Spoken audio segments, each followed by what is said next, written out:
नमस्कार, मी सुरेंद्र नवले, एसडीएम मावळ मुळशी. माझ्या अखत्यारीत मावळ आणि मुळशी दोन तालुके येतात. शासनाच्या आदेशाप्रमाणे 1 ते 7 ऑगस्ट या कालावधीमध्ये माननीय महसूल मंत्री महोदयांनी महसूल मंत्री सप्ताह राबवण्याबाबत कालच व्हीसी घेऊन सूचना दिलेल्या आहेत. सर्व सन्मान्य लोकप्रतिनिधींना विश्वासात घेऊन आम्ही 1 ते 7 ऑगस्ट या 7 दिवसांच्या मधील सर्व कार्यक्रमाचं आयोजन केलेलं आहे. त्यामध्ये दिनांक 1 ऑगस्ट रोजी उद्या महसूल विभागामध्ये उत्कृष्ट काम केलेल्या अधिकारी कर्मचाऱ्यांचा सत्कार व समारंभ जो आहे प्रमाणपत्र देऊन करण्यात येणार आहे. तसेच महसूल विभागातील अधिकारी कर्मचाऱ्यांचे काही प्रलंबित विषय असतील तर त्यावर सुद्धा उद्या 1 तारखेला निर्णय घेण्यात येणार आहे. 2 ऑगस्टला शासकीय जागेवर सन 2011च्या पूर्वीपासून काही शासनाच्या जागेवर जर काही रहिवासी प्रमाणार्थ जर घरे असतील तर ते नियमाकुल करून देण्याचं काम जे आहे ते 2 ऑगस्ट या दिवशी केलं जाणार आहे. त्या दिवशी काही वन विभागाच्या जागेवर जर काही त्यांचे वैयक्तिक वन हक्काचे दावे असतील तर त्यावर सुद्धा दोन्ही तालुक्यामध्ये काम केलं जाणार आहे.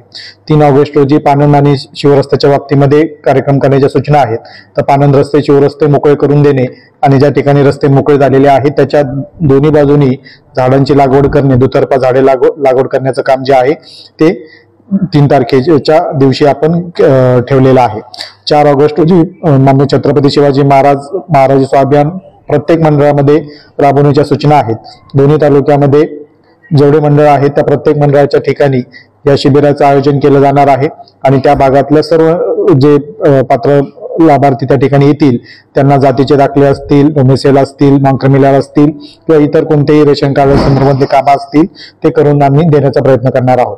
5 ऑगस्ट रोजी जे डीबीटीद्वारे काही खातेदारांना त्यांचं जे लाभ आहे त्याचे पैसे अकाउंटला मिळत नाही अशा लाभार्थ्यांची KYC करून त्या लाभार्थ्यांचे जे इनएक्टिव्ह खाते आहेत ते ऍक्टिव्ह करण्यासाठी आपण प्रयत्न करणार आहे.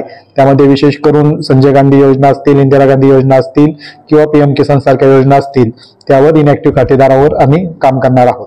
6 ऑगस्ट रोजी ज्या ठिकाणी शासकीय जमिनीवर अतिक्रमण झालेले आहेत ते अतिक्रमण निष्कासित करणे किंवा शर्तभंगाच्या बाबतीमध्ये मान्य जिल्हाधिकारी महोदय यांच्याकडे अहवाल पाठवणे, तसेच जर पात्र असेल ती सरकार जमा करणे अशा पद्धतीचं काम जे आहे ते 6 ऑगस्ट रोजी करण्याच्या सूचना आहेत. त्यानुसार नियोजन केलेलं आहे.